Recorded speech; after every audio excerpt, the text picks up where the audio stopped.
Okay, so this is a shot of Lush, who are hosting the knitting scarf from the two major chemical arms manufacturers in Aldermaston and in Burfield. The idea is to knit a scarf that is long enough to travel the 7 miles, and this is the actual start of it. As you can see, these are the people that are actually starting the knitting, yeah? So I'm going to ask them a few there. Hi there, what made you start the knitting? Just for this, really. Yeah? Do you know about the manufacture of arms in Aldermaston? You do, yeah? And you obviously disagree. Yeah. How many miles do you think you'll knit today? Hey, young man. It's nice to see guys knitting. How are you getting on with that? Okay.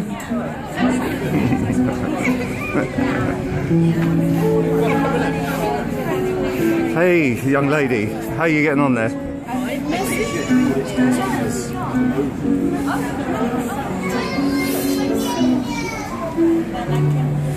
Do you think we'll make the 7 miles of knitting?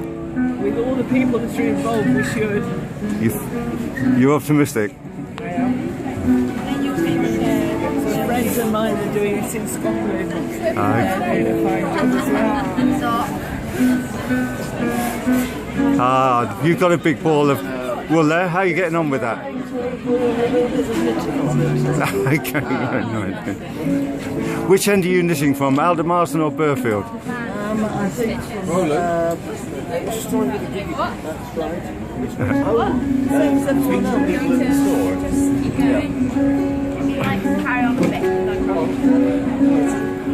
You've got a t-shirt. That says it all, doesn't it? No trident. And how are you getting on with the knitting, young man? Slow but sure. It's like losing your virginity. You just don't know what to put where. Right. Yeah, we can see. We can see. Yeah, yeah. First row now. Yeah. Oh, it's getting a bit tight. Yeah, it looks. I'm all fingers and thumbs. I'm full of admiration for experienced people who can do this. You know, like touch typing. Yeah. Absolutely. You're doing very well, Ron. Oh, thank you. Now look at this. This is a work of art. I don't think so. Yeah. So, what made you start the knitting in this particular neck of the woods? Well, I heard about the wool against weapons, and at first I thought it was a bit of a naff idea, but then I realised loads of women and people were getting into it, and then I thought, no, this is really good because it's something that people can relate to, and we are sick of having the wool pulled over our eyes, and we don't want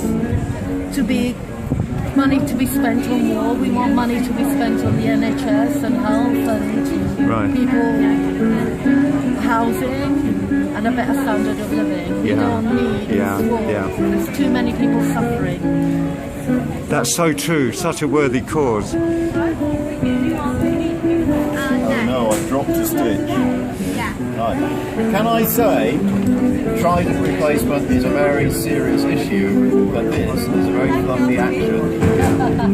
So folks, come and join us for some radical craftivism. Make wool, not war. Young lady. Hello! Yes, that's another... So, why are you knitting here today? I work for Lush and a charity officer Minx at the Bristol Broadmead store. Highlighted this issue to the members of staff here because it's also one that we support with our charity pot sales. So all the money from our charity pot sales yesterday and today are going towards this, and I thought I'd do my bit by crocheting because I'm a bit quicker at that than knitting. And how long? Nice to be sitting out here doing my bit. And how long? How long is it taking you to do that? What is that? About 2 or 3 feet, yeah? I started this morning. When I got in, I crocheted a flower and let's see that flower again. Wow. Stitch those across the... It's like a symbol of peace. Yeah, so the member of staff has one in her hair in the sword as well. And I'm going to stitch those all across the piece into finish. Just to make it a bit really good, don't you think? Right. What do you think of the impact will if 7 miles of scarf are linking to major, you know? I'm hoping that it'll gain a bit more interest. You're very good. When the oil runs out and civilizations collapse, I'm on a desert island somewhere, I have to try and remember this, you know, to knit my first pair of socks. You might need to make a if it's not violent kind of protest. So I think this is nice and gentle. You can argue with knitting and crocheting. It's nice. Well done. Some needlework that some soldiers have done. Hi, this looks a very interesting stall. I'll just pan on some of the... You cover no nuclear.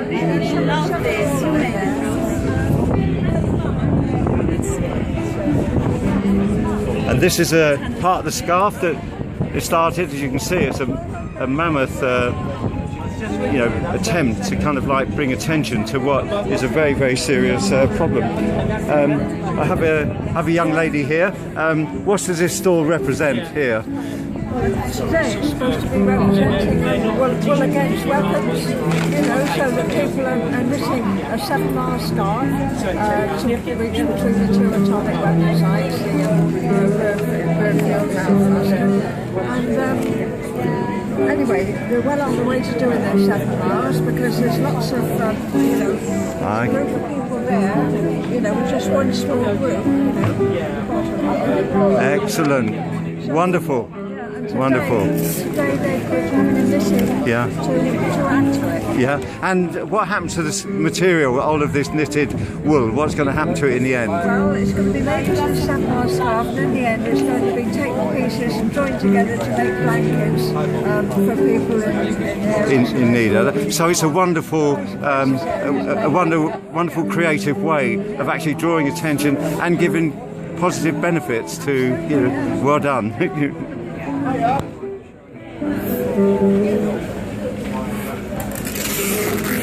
He's single, looking for women. Ah, this is very impressive. This young lady's wearing a CND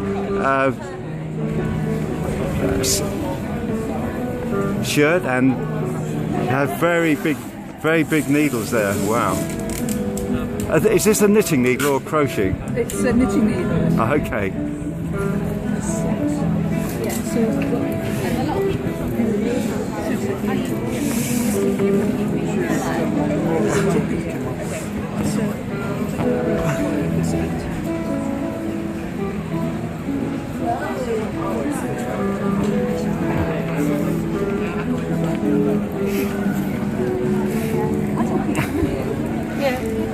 Hi. Hello. Tell us about how these are going to be joined together, these So particular... we're just over-stitching them loosely because we want to be able to disattach. What's the right word?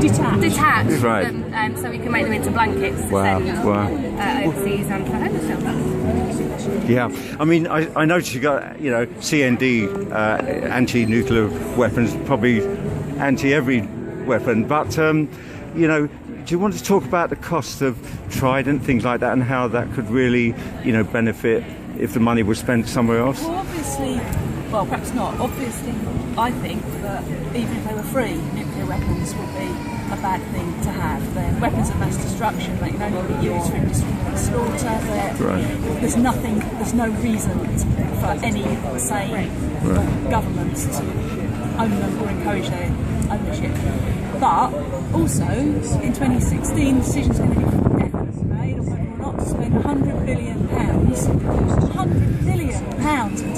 on renewing Trident, not just keeping what we've got, but actually investing, throwing away that quantity of money on making new weapons of mass destruction. I mean, think what you can do with that amount of money. You could reverse any of the cuts that this country's been suffering under for the past, many years now.